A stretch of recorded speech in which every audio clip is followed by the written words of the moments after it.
మీకుండే ధర్మాన్ని అనుసరించే మీకు జీవం ఉంటది. ఆ జీవాన్ని అనుసరించే మీకు పడి ఉంటది.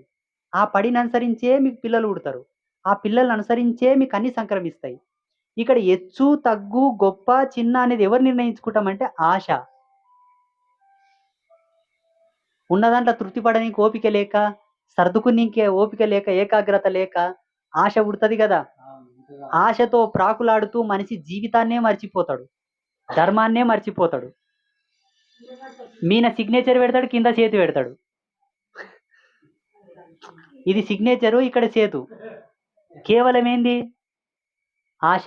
నీకు జీతం వస్తుంది గదా! తృప్తి పడు. ఇక్కడ అన్నదంతా అక్కడ పోనీకేనే. అంటే ఇట్లా అంటే చాలా మందికి కోపమొస్తదేమో పాపం. కోపం అనేది గాదు. కోపం అనేది గాదు. మీకు లంచం తీసుకోవద్దు, అధర్మంగా